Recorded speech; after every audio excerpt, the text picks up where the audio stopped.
সেই রাজা জাদুবিদ্যায় পারদর্শী ছিল। ব্রহ্মপুত্র নদী থেকে শুরু করে সুরমা পর্যন্ত প্রত্যেক নদীর নৌযান তিনি বন্ধ করে দেন, যাতে শাহজালাল রাহিমাহুল্লাহ এখানে আসতে না পারে। যখন ইমানের সৈনিকরা মাঠে নামে তখন কুফররা ভয় পায় না? পায় না? তো তারাও ভীত ছিল তখন, কারণ যখন আপনি জুলুম করবেন কারো উপরে না, তখন অটোমেটিকলি আপনার মনের মধ্যে একটা ভয় কাজ করবে। জাদুবিদ্যা কাজ করলো না। বলা হয়, এটা সত্য মিথ্যা আমরা জানি না, বলা হয় যে নৌযান ছাড়াই আল্লাহ পাকের কুদরতে, আল্লাহ পাক তার কুদরত কিন্তু তার বান্দার মধ্যে প্রকাশ করতে পারেন যাকে ইচ্ছা। তিনি নদী পার হয়েছেন, তার সৈন্যদেরকে নিয়ে পার হয়েছেন, এটা বলা হয়ে থাকে। আল্লাহ ভালো জানেন, আমরা সত্য মিথ্যা বলতে পারবো না। এরপরে এখানে সর্বশেষ যেটা পদক্ষেপ নেওয়া হয়েছিল, লোহা দিয়ে জাদু করা হয়েছে, শিল দিয়ে জাদু করা হয়েছে। এই শিলের জাদু কে ভাঙতে পারবে, এই কথা শাহজালাল রাহিমাহুল্লাহ তার অনুসারীদেরকে বলছিলেন যে তোমাদের মধ্যে যে ব্যক্তি ফজরের নামাজ কোনোদিন কাজা করো নাই, সে উঠে আজান দিলে ইনশাআল্লাহ আল্লাহ পাক এই জাদু ভ্রষ্ট করবেন। সম্ভবত নাসির উদ্দিন নামক একজন ব্যক্তি, বুরহানুদ্দিন, শুকরিয়া স্যার, বুরহানুদ্দিন নামক একজন ব্যক্তি, তিনি দাঁড়িয়ে বলেন যে আমি কোনোদিন ফজরের নামাজ কাজা করি না। চিন্তা করতে পারেন, উম্মার বিজয় কাদের হাতে হয়েছে? বেনামাজিদের হাতে, আমাদের মতো বেনামাজিদের হাতে। আমরা যারা পর্দা করি না আমাদের হাতে, আমরা যারা সুদ খাই আমাদের হাতে, আমরা যারা ব্যভিচার করছি, পরকিয়া করছি, জেনা করছি, মাদক খাচ্ছি, এই তরুণ সমাজ, আমাদের হাতে কি উম্মার বিজয় হবে? কি মনে হয় আপনাদের? একদিনও ফজরের নামাজ কাজা হয়নি, সেই ব্যক্তি উঠে আজান দিয়েছেন, সুবহানাল্লাহ।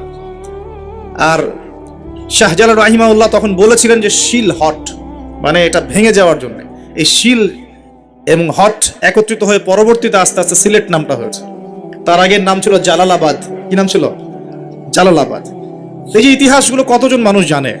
তিনি একজন তাওহীদপন্থী মানুষ ছিলেন, আল্লাহর ওলি ছিলেন, আল্লাহর মারিফতওয়ালা মানুষ ছিলেন। অনুসারীদেরকে নিয়ে তিনি শুধু দাওয়াতই দেন নাই, জালেমের প্রাসাদ পর্যন্ত চলে গেছেন যুদ্ধ করতে করতে, করেন নাই? তো এই যে ইসলাম কিভাবে প্রতিষ্ঠা হলো দেখেন, আর শেষের 100 বছরে কি হলো, ওই 1200 বছরের ইতিহাস আমরা ভুলে গেলাম। একটা সমাজকে যদি পরিবর্তন করতে চান, শেকড় থেকে এর সমস্যাগুলো সমাধান করতে চাই আমরা, তাহলে আমাদের মস্তিষ্ক প্রসূত যুক্তি, বিজ্ঞান, দর্শন যথেষ্ট নয়। আল্লাহ পাকের পক্ষ থেকে অভ্রান্ত সত্যের একটা উৎস লাগবে, এমন একটা উৎস লাগবে যেটা আল্লাহ পাকের পক্ষ থেকে এসেছে, যেখানে মানুষের জীবনের প্রতিটা সেক্টরের হেদায়েত, সমস্যার সমাধান মৌজুদ আছে। তো এমন সেক্টর কোনটা? আল্লাহ পাকের ওহী নয় কি? আল্লাহ রাব্বুল আলামিন সর্বশেষ ওহী নাজিল করেছেন আল কোরআনুল কারীম, এবং তার ব্যাখ্যায় নাজিল করেছেন নবী সাল্লাল্লাহু আলাইহি ওয়াসাল্লামের সুন্নত। এই কোরআন এবং সুন্নতকে কেন্দ্র করে নবী সাল্লাল্লাহু আলাইহি ওয়াসাল্লাম সাহাবীদেরকে নিয়ে মাত্র 23 বছরের মধ্যে জাহেলি যুগের সমস্ত অজ্ঞতাকে দূর করে একটা আলোকিত সমাজ প্রতিষ্ঠা করেছিলেন কি করেন নাই? আরো প্রশ্ন হচ্ছে, সেই প্রতিষ্ঠার পরে কি খুলাফায়ে রাশেদার যুগে সেই সোনালী সমাজ কি নষ্ট হয়ে গিয়েছিল নাকি চলমান ছিল? আবু বকর সিদ্দিক রাদিয়াল্লাহু আনহুর যুগের মধ্যে কি আবার জাহিলিয়াত এসেছিল, না সেই আলোকিত সমাজ আলোকিতই ছিল? কোনটা? ওমর রাদিয়াল্লাহু আনহুর সেই 10 বছর শাসন, আমরা জানি ওমর রাদিয়াল্লাহু আনহুর শাসন মানে বিশ্বের সর্বশ্রেষ্ঠ অর্থনৈতিক এবং রাজনৈতিক শাসন। তো ওমর রাদিয়াল্লাহু আনহুর সেই শাসনে কি মানুষ আবার দুর্নীতিগ্রস্ত হয়ে গিয়েছিল? সমাজের মধ্যে কি আবার সেই শিরক, সুদ, মাদক, নারীর অবমাননা, হানাহানি, কাটাকাটি এগুলো চলেছিল না। উসমান রাদিয়াল্লাহু আনহুর তারপর 12 বছর শাসন ছিল। এই 12 বছরের মধ্যে শেষের দিকে গিয়ে একটা ফিতনা দেখা দিয়েছে। সেটা হলো উসমান রাদিয়াল্লাহু আনহু কোরআনুল কারীমটাকে সংকলনের যে সিলসিলা, এই সিলসিলায় তিনি আঞ্চলিক ভাষার কোরআনের কপিগুলোকে নষ্ট করে দিয়ে অরিজিনাল কোরআনের যে কপি, যেটা আমরা পড়ি এখন কোরাইশি কোরআন, এই কোরআনটাকে তিনি সংকলন করেছেন রাষ্ট্রীয়ভাবে। তো কিছু মানুষ তার বিরুদ্ধে বিদ্রোহ করে বসেছিল যে উসমান কোরআন পরিবর্তন করেছে, নাউজুবিল্লাহ, এই ঠুনকো যুক্তি দিয়ে। এবং এর ফলশ্রুতিতে উসমান রাদিয়াল্লাহু আনহুকে নির্মমভাবে মুসলিমদের হাতেই নিহত হতে হয়েছে, বলে নাউজুবিল্লাহ। এই শুরু হলো ফিতনার দরজা। তারপর এই ফিতনার দরজাকে কেন্দ্র করে আলী রাদিয়াল্লাহু আনহুর খেলাফতে সিফফিনের যুদ্ধ হয়ে গেছে, মুয়াবিয়া রাদিয়াল্লাহু আনহু এবং আলী রাদিয়াল্লাহু আনহুর মধ্যে। এরপর আস্তে আস্তে ক্ষমতা এসেছে উমাইয়ারা। উমাইয়াদের শাসন চলেছে প্রায় 92 বছর, 132 হিজরি পর্যন্ত। এরপর ক্ষমতা এসেছে জাব নদীর যুদ্ধের মধ্য দিয়ে আব্বাসীয়রা। তারা প্রায় শাসন চালিয়েছে বলতে পারি আমরা প্রায় 400-500 বছর। এরপরে তাদের যখন পদস্খলন ঘটে, কর্ডোভার দিকে শাসন চলেছিল, এটা উমাইয়াদেরই। স্পেন, পর্তুগাল, কর্ডোভা, এই কন্টিনেন্টেও মুসলিমরা শাসন কার্য চালিয়েছিল। তারপর ফাতেমিরা এসেছে, উসমানীয়রা এসেছে, মোঘলরা এসেছে, আফগানরা এসেছে, ভারতীয় উপমহাদেশ সহ পুরো বাংলাদেশেও ইসলামী শাসন ছিল না? ছিল। প্রায় 1200 থেকে 1250 বছর পর্যন্ত এই পুরো বিশ্বটাকে আলোর পথ দেখিয়েছে মুসলিমরা। কত বছর? প্রায় 1200 বছর। এই তো সেদিন 1912 থেকে 1924-এর মধ্যে প্রথম বিশ্বযুদ্ধ হয়েছে। তখন উসমানীয় খেলাফতে যারা ছিল এরা মূলত রাশিয়ার পক্ষ নিয়েছে, আর এগেনস্টে ছিল ব্রিটেন এবং তার মিত্র বাহিনীরা। ফলশ্রুতিতে দেখা যায় যে উসমানীয় খেলাফতটা ধ্বংস হয়ে যায়, জেরুজালেম ইহুদিদের দখলে চলে যায় এবং বিশ্বের মধ্যে একটা শেল যেটা বাকি ছিল ইসলামিক শাসনতন্ত্রের, সেটা নষ্ট হয়ে যায়। 1924 থেকে শুরু করে এখন এই যে 2000 কত চলছে, 100 বছর হতে চলছে। প্রায় 100 বছর পার হয়ে যাচ্ছে। এই বিশ্বের political section, economic section, finance, military section, আপনার মিডিয়া, প্রযুক্তি, অস্ত্রশস্ত্রের যে মজুদ, সব ক্ষেত্রেই মুসলমানরা বিগত 100 বছরে পিছিয়ে পড়েছে। এটাই সত্য কথা। বিগত 100 বছরে আমরা পিছিয়ে পড়েছি। 1200 বছরের হিস্ট্রি একটু পড়ে দেখবেন, নবী সাল্লাল্লাহু আলাইহি ওয়াসাল্লামের জীবনীটা একটু পড়ে দেখবেন, সাহাবীদের জীবনীগুলো পড়ে দেখবেন। তারপরে যে 1200 বছরের কথা আমি বলছি, ইতিহাসগুলো একটু পড়ে দেখবেন। দেখবেন আমরা কোন জাতি ছিলাম, বিগত 100 বছরে আমরা কোন জাতি হয়েছি। এখনকার প্রজন্মকে আমাদের শেকড় চেনাতে হবে কি হবে না? এই যে আপনারা সিলেট অঞ্চলের মানুষ, কিভাবে ইসলাম এদিকে এসেছে কতজন জানে? আমরা যার কবরকে কেন্দ্র করে বিভিন্ন উৎসব করছি, তিনি এই জায়গায় এসেছিলেন 360 জন মানুষ নিয়ে, মাত্র 360 জন মানুষ নিয়ে। তৎকালীন সময় এখানে একজন জালেম শাসক ছিলেন, তার নাম হচ্ছে গৌর গোবিন্দ। নাম শুনেছেন? তার সময় মুসলিমদের উপর প্রচন্ড নির্যাতন হতো। এক ব্যক্তির সন্তান জন্ম হওয়ার ঘটনায় সে গরু জবাই করে মানুষকে খাওয়াতে চেয়েছিল, এতে করে তার সন্তানকে তার চোখের সামনেই জবাই করে মেরে ফেলা হয়েছে। এগুলো ইতিহাসে লেখা আছে, আমরা পড়েছি, আল্লাহ ভালো জানেন, আমরা এগুলো হিস্ট্রির মধ্যে পড়েছি। তো তিনি সোনারগাঁ চলে যান। সোনারগাঁ গিয়ে তৎকালীন বাংলার শাসককে তিনি বিচার দেন। তিনি কিছু ফোর্স পাঠান, সাথে পাঠিয়ে দেন এই ইয়েমেন থেকে আগত এই যে শাহজালাল রাহিমাহুল্লাহ এবং তার 360 জন। প্রথমে ছিল 210 জন। রাস্তায় আস্তে আস্তে আস্তে আস্তে দাওয়াতি কাজ করতে করতে করতে করতে আরো বেশ কিছু অনুসারী তার হন, তার হাতে বায়াত গ্রহণ করেন এবং 360 জনের একটা বাহিনী তিনি গঠন করেন। শুধু আধ্যাত্মিকত্বেই তিনি আল্লাহর মারিফতওয়ালা মানুষ ছিলেন এমন নয়, বরং চলতি পথে মানুষকে দাওয়াতও দিয়েছেন। এক পর্যায়ে রাজা গৌর গোবিন্দের বিরুদ্ধে সশস্ত্র যুদ্ধও করেছেন। আপনারা কি মনে করেন এই অঞ্চলে ইসলাম কিভাবে এসেছে? খালি দাওয়াতের মাধ্যমে? আমি এখন যা দিচ্ছি এটা দাওয়াত, আমি যা দিচ্ছি এটা দাওয়াত। আমি আপনাকে নামাজের দাওয়াত দিতে পারি, কিন্তু নামাজ আমি এখানে প্রতিষ্ঠা করতে পারবো না। আমার কথা কি বুঝতে পারছেন? কিন্তু উমর রাদিয়াল্লাহু আনহুর যুগে নামাজ প্রতিষ্ঠিত ছিল। কেউ নামাজ না পড়লে শাস্তি প্রদান করা হতো। যখন আপনি নামাজ না পড়লে মুসলিমদেরকে শাস্তি দিতে পারবেন, বালেগ বিনা ওজরে নামাজ পড়ছে না, নামাজের ওয়াক্ত হয়ে গেছে, হাইয়া আলাস সালাহ, আজান হচ্ছে, দোকান খুলে ব্যবসা করছে, যখন ওই দোকানে গিয়ে চার্জ করতে পারবেন তখন সালাত কায়েম হয়েছে। এখন আমরা সালাতে দাওয়াত দিচ্ছি, ভাই নামাজের দিকে আসেন। বিগত 100 বছরের অবস্থা আমি ব্যাখ্যা করবো ইনশাল্লাহ সামনে, এটা বলে শেষ করি। তিনি শুধু দাওয়াতই দেন নাই, মানুষের আধ্যাত্মিক বিষয়গুলো পরিবর্তন করেছেন। তার অনুসারীদেরকে নিয়ে সেখানে এসেছেন। ইতিহাসের বইগুলোতে লেখা আছে সেই রাজা জাদুবিদ্যায় পারদর্শী ছিল, জাদুবিদ্যায় পারদর্শী ছিল। ব্রহ্মপুত্র নদী থেকে শুরু করে সুরমা পর্যন্ত প্রত্যেক নদীর নৌযান তিনি বন্ধ করে দেন, যাতে শাহজালাল রাহিমাহুল্লাহ এখানে আসতে না পারে। যখন ইমানের সৈনিকরা মাঠে নামে তখন কুফররা ভয় পায় না? পায় কি পায় না? তো তারাও ভীত ছিল তখন, কারণ যখন আপনি জুলুম করবেন কারো উপরে না, তখন অটোমেটিকলি আপনার মনের মধ্যে একটা ভয় কাজ করবে। যখন আপনি কারো প্রতি জুলুম করবেন, অটোমেটিকলি মনের মধ্যে একটা ভয় কাজ করবে আপনার। যখন আপনি শিরক করবেন মনের মধ্যে ভয় কাজ করবে। যখন আপনি নবীর সুন্নতের খেলাফ চলবেন, ইসলামের এগেইনস্টে শত্রুতা করবেন, মনের কোথায় জানি একটা অজান্তে একটা ভয় কাজ করবে, না জানি আল্লাহ কবে আমাকে ধরেন, হবে না?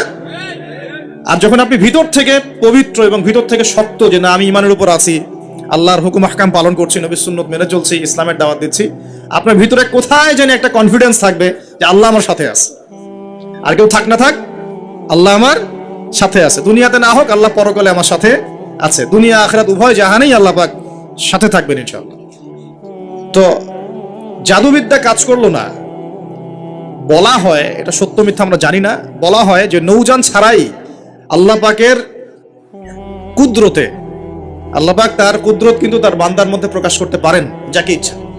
তিনি নদী পার হয়েছেন, তার সৈন্যদেরকে নিয়ে পার হয়েছেন, তা বলা হয়ে থাকে। আল্লাহ ভালো জানেন, আমরা সত্য মিথ্যা বলতে পারবো না। এরপরে এখানে সর্বশেষ যেটা পদক্ষেপ নেওয়া হয়েছিল, লোহা দিয়ে জাদু করা হয়েছে, শিল দিয়ে জাদু করা হয়েছে।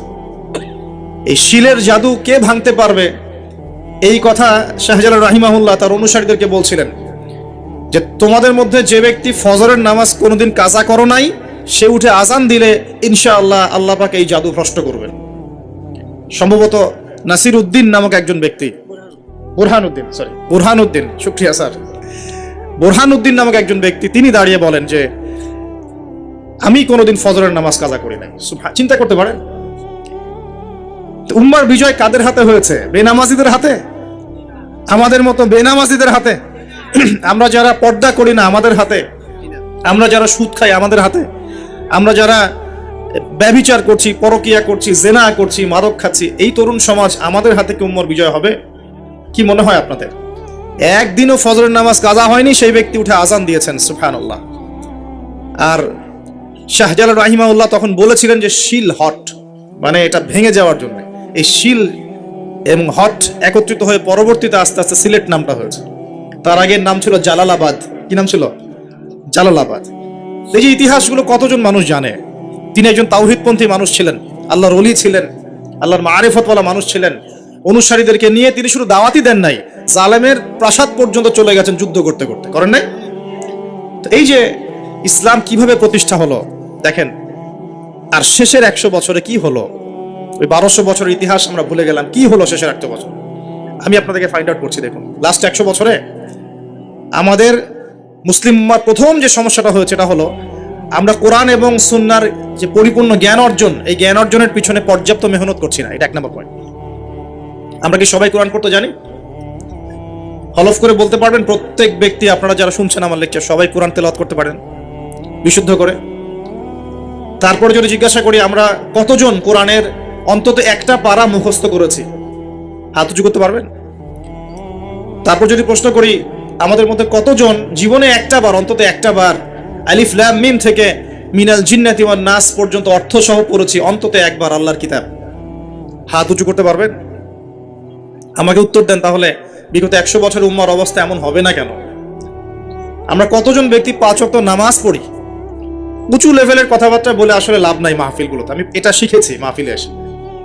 প্রথম দিকে আমি খুব হাই থটের কিছু লেকচার দিতাম, পেট্রো ডলার কেন্দ্রিক, জায়নিজম কেন্দ্রিক, জিউসদেরকে নিয়ে, প্যালেস্টাইন ইস্যু নিয়ে, আরো বড় বড় কিছু ইস্যুস, ওয়ার্ল্ড অ্যাফেয়ার্স নিয়ে। পরে দেখলাম যে আসলে আমরা এমন একটা জায়গায় আছি, এখানে আমাকে প্রশাসনের অনেক ভাই অনেক হেল্প করেছে, অনেক রাজনৈতিক নেতৃবৃন্দ আমাকে অনেক হেল্প করেছে, সমাজ নেতা আমাকে অনেক হেল্প করেছে, আমাদের আলেম ওলামাদের মধ্যে অনেকেই, হকপন্থী অনেক ওলামায়ে কেরাম আমাকে কাছে ডেকে নিয়ে অনেক হেল্প করেছে। বুঝিয়েছে যে কথাগুলো মানুষ বুঝতে পারবে না, সেগুলো পাবলিকলি বলার কোনো মানে হয় না। পরে আমিও ফিল করলাম যে আসলেই তাই। যেখানে আমি আলোচনা করছি ওইখানকার মানুষ নামাজ পড়ছে না, আমি সেখানে গিয়ে কিভাবে ইকোনমিক বিষয়গুলো বোঝাবো? আমি এমন একটা জায়গায় লেকচার দিচ্ছি যেখানকার মানুষ কোরআন তেলাওয়াত করতে জানছে না, আমি কিভাবে কোরআনের হুকুম আহকামগুলো প্রতিষ্ঠানের কথা বলবো? আমরা এমন একটা জায়গায় বসে আছি যে আমরা সবাই নবীর সুন্নত অনুযায়ী দাঁড়িয়েও রাখছি না। এটা তো একটা সুন্নত আমল, জীবনের প্রত্যেক ক্ষেত্রে সুন্নতের কথাই বলছি না, নিজের দেহের কথাই বলছি, সেখানেও আমরা পিছিয়ে পড়ছি। তাহলে আমি উঁচু লেভেলের কথাবার্তা কিভাবেই বলতে পারি? তখন নিজেকে আরো গুটিয়ে নিলাম, নিয়ে আবার প্রাথমিক অবস্থা থেকে আলোচনা করা শুরু করলাম। সলাত কেন্দ্রিক, পড়াশোনা কেন্দ্রিক, যাকাত কেন্দ্রিক, সাওম কেন্দ্রিক, শিরক, তাওহীদ, আকীদা, ঈমান, সুন্নত, এগুলো কেন্দ্রিক। এই মাহফিল সিজনে আমি এগুলোই বলেছি, এর বাইরে কিছু বলিনি এখন, কারণ মনে করছি যে এগুলো বলার মতো পরিবেশ নাই। আমাদের সবার আগে দরকার জ্ঞানের বিপ্লব। সর্বপ্রথম যেটা প্রয়োজন এই উম্মার, সেটা হলো জ্ঞানের বিপ্লব। প্রত্যেক ব্যক্তিকে আল কোরআন তেলাওয়াত করা শিখতে হবে আগে। ওয়াদা করেন, রাজি আছেন কিনা? প্রত্যেক ব্যক্তিকে আল কোরআনুল কারীম বিশুদ্ধ করে তেলাওয়াত করা শিখতে হবে আগে, ইনশাআল্লাহ। ইনশাআল্লাহ যদি আমি আগামী বছর আসি, আমি 5টা কাজ আপনাদেরকে দিয়ে যাচ্ছি। আগামী বছর এসে আমি 5টা কাজ আগে নিব, তারপর আলোচনা হবে। 1 নাম্বার, সবাইকে বিশুদ্ধ কোরআন তেলাওয়াত করা শিখতে হবে, 1 নাম্বার। 2 নাম্বার, অন্তত একবার আলিফ লাম মিম থেকে মিনাল জিন্নাতি ওয়ান নাস পর্যন্ত এই 30 পারা কোরআন অর্থ সহ অন্তত একটা বার পড়ে দেখতে হবে 1 বছরে। পারবেন? আমি হিসেব করে দেখেছি, যদি প্রত্যেক দিন আপনি 20টা করে আয়াত তেলাওয়াত করতে পারেন এবং 20টা আয়াতের অর্থ পড়তে পারেন, আপনি 1 বছরে আল কোরআন শুরু থেকে শেষ পর্যন্ত অর্থ সহ পড়তে পারবেন ইনশাআল্লাহ। দৈনিক 20টা আয়াত পড়া খুব কঠিন। প্রত্যেক ফরজ নামাজের পরে যদি 4টা করে আয়াত পড়েন, তাও 16টা আয়াত হয়, 20টা আয়াত হয়, সরি। 5 ওয়াক্ত ফরজ সালাতের পরে যদি আমরা 4টা করে আয়াত তেলাওয়াত করি, যে কোনো 4টা আয়াত একদম শুরু থেকে নিয়ে 4টা করে আয়াত পড়ি এবং অর্থগুলো পড়ি, 5 ওয়াক্ত নামাজ শেষে আমরা 20টা আয়াত তেলাওয়াত করে ফেলবো। খুব কঠিন। 2 নাম্বার কাজ। 3 নাম্বার হচ্ছে আমাদের প্রিয় নবী মুহাম্মদুর রাসূলুল্লাহ সাল্লাল্লাহু আলাইহি ওয়াসাল্লামের জীবনী গ্রন্থ অন্তত একটা বার 1 বছরে পড়ে দেখতে হবে। পারা যাবে ইনশাআল্লাহ? একটা বইয়ের নাম বলে দেব, আর রাহিকুল মাখতুম। কি নাম? আর রাহিকুল মাখতুম। যদি বই কিনতে না পারেন, সামর্থ্য না থাকে, আমাকে বলেন, কিনে দেব ইনশাআল্লাহ। প্রয়োজনে আমরাই কিনে দেব, তাও পড়েন। আর রাহিকুল মাখতুম এই বইটা হচ্ছে 1182টা বইয়ের মধ্যে প্রথম পুরস্কার প্রাপ্ত বই। লেখক হচ্ছেন আল্লামা সফিউর রহমান মুবারকপুরি রাহিমাহুল্লাহ। অন্তত এই বইটা পড়তে পারবো না? নবীর জীবনী জানার কোনো প্রয়োজন নাই ভাই। শোনেন, আমি যদি এখনই জিজ্ঞাসা করি আপনাদেরকে, বাংলাদেশ ন্যাশনাল ক্রিকেট টিমের টেস্ট অধিনায়কের নাম কি? বলেন। মাশাআল্লাহ। বলেন টি-20 ক্যাপ্টেনের নাম কি? তাই টি-20 ক্যাপ্টেন কে?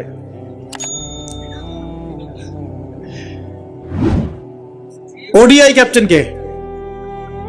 আর্জেন্টিনার 3 জন প্লেয়ারের নাম বলতে পারবেন? ব্রাজিলের 5 জন প্লেয়ারের নাম বলতে পারবেন? বাংলাদেশের ফিল্ম ইন্ডাস্ট্রির 10 জন নায়কের নাম বলতে পারবেন? বলিউডের 10 জন মহিলার নাম বলতে পারবেন? মহিলা বললাম কারণ বাইরে এদেরকে দেখলে মেয়ে মনে হয়, কিন্তু ভিতরে একটা মহিলা। আপনার কাছে মনে হয় যে মেয়ে, আসলে কিন্তু এরা মহিলা। উপরে যেটা আছে এটা মেকআপ, ঠিক আছে? একটা জোক আছে যে বিয়ের সময় মেয়ে এমন মেকআপ করেছে যে বাসর রাত্রে জামাই আর মেয়েকে চিনতে পারছে না, কারণ সে মুখ ধুয়ে আসছে। সে মনে করছে যে কাকে বিয়ে করলাম। তো এখানে সব প্রসঙ্গ এসেই গেছে, একটা কথা বলেই দেই, যারা বিবাহ করেন নাই এখনো, দিনদার মেয়ে ছাড়া বিয়ে করতে যায় না। যে মেয়ের মধ্যে দিনদারিতা আছে, নামাজ কালাম ঠিক মতো পড়ে, পর্দা ঠিক মতো করে, ইসলামের প্রতি মহব্বত আছে, ঠিক আছে, এই ধরনের মেয়েকে বিয়ে করেন, ইনশাল্লাহ সুখী হবেন। যদি অন্য কিছু সার্চ করেন, হ্যাঁ, দিনদারিতা থাকার পরে যদি আপনার মধ্যে সৌন্দর্য থাকে, বংশ ভালো হয়, অর্থ সম্পদ থাকে, আলহামদুলিল্লাহ, কোনো সমস্যা নেই, কিন্তু দিনদারিতা টপ প্রায়োরিটি পাবে। তো যে প্রসঙ্গে কথাটা বললাম, আমাদের তরুণ প্রজন্মকে যদি আপনি এই প্রশ্নগুলো করেন, তারা কিন্তু উত্তর দিতে পারে। কিন্তু এখন যদি আমি জিজ্ঞাসা করি যে জান্নাতের সুসংবাদ পেয়েছেন এই দুনিয়ার 10 জন সাহাবী, জীবদ্দশাতেই, বেঁচে থাকতেই জান্নাতের সার্টিফিকেট পেয়ে গেছেন, এমন 10 জন সাহাবীর নাম বলুন। পারবেন কি কেউ? কজন পারবেন? আমি যদি বলি 4 খলিফার জন্ম মৃত্যু বলেন, পারবেন কি? আপনি হানাফি মাযহাব অনুসরণ করেন না?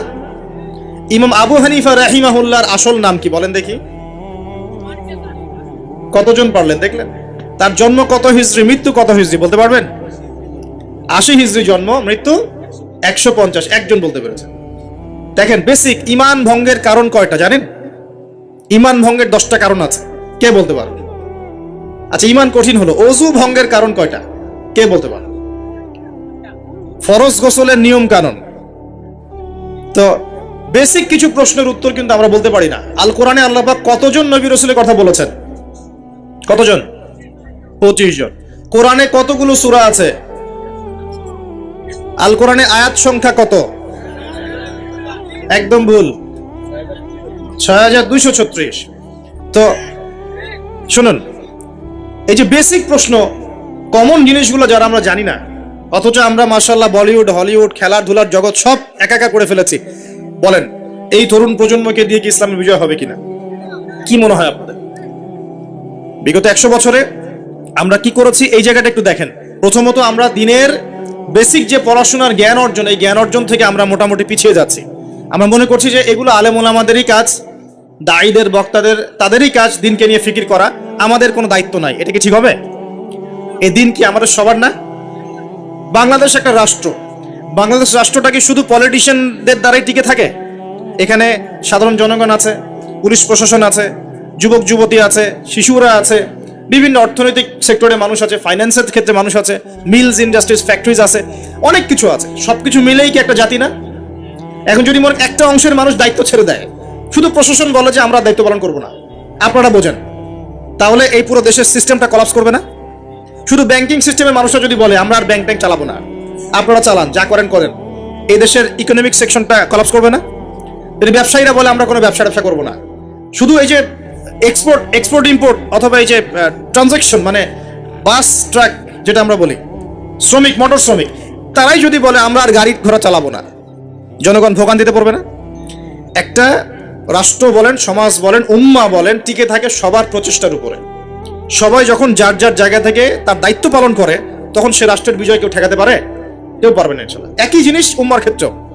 আমরা যদি মনে করি যে আমরা এটা আলেম ওলামাদেরই কাজ, হ্যাঁ, হাফেজে কোরআন তারাই কোরআন চর্চা করবে, যিনি মুফতি মুহাদ্দিস তারাই ইসলাম নিয়ে পড়ে থাকবে, আমরা কিছু জানি না, তাহলে সমস্যা।